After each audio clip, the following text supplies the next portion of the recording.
The world gets better and people learn and become rich. If we go to China today and look out the window, you'll say, this could not be the same country. There are huge high-rises, highways, railroads, airlines, airports. There's the internet. There's everything that you would expect in a modern, successful, developed country. I first went to China in 1984. And when I got off the plane, I didn't have much of anything. There were no hotels, certainly not out in the outback. They're hardworking, ambitious, industrious. They save their money, and that they want to be successful, and they want their children and grandchildren to be successful. America bought the products, the Chinese sold the products. After Deng Xiaoping started opening up China, China and the U.S. both prospered together. China made a lot of money. America got a lot of good products, and many people in America made a lot of money. It was great for everybody.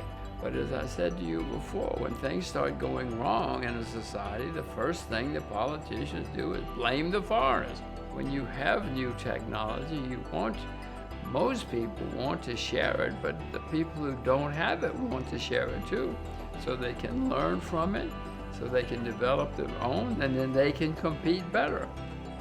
I tell you that the Americans got the plans for the English factories and English machines, and then started making their own. And so America became more successful as well. I say collaboration and innovation is good as long as we all can learn about it and develop it, and we will all be better off. And when you close off, you have no new ideas. One of the great things about foreigners is they bring in new ideas, new capital, new sources of inspiration. They look at the way you do things and they say, wait a minute, we could do it differently. And they do.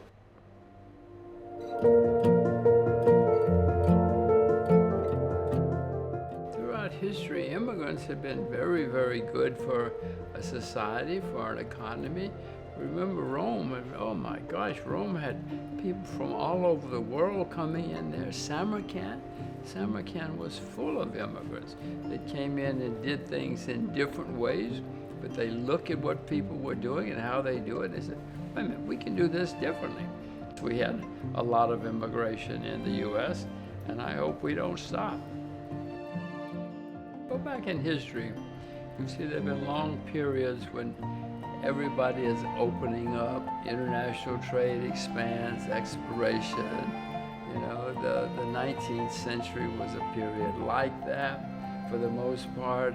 Unfortunately, that it led to the Depression and the Second World War. So it didn't have good outcome.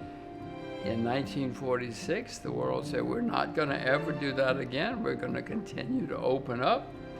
And so they came up with the World Trade Organization, the United Nations, et cetera, et cetera. And so for many decades after the Second World War, the world opened up. But you look at things like disease, we've talked about disease, how people have come together, transportation, communication, all of these things, many countries work together either consciously or through competition. A lot of it's through competition. Everybody built their own telephone company. They learned the technology. Anybody could get the technology. They developed it and they started their own telephone companies. Is that bad for the world? Not in my view. So if we could collaborate and cooperate, it would not be divisive. We would all go and drink a beer every night. We'd have a fantastic time. Doesn't matter what kind of beer we drink. All the beer is good. The beer from this country, the beer from this country, it's all good.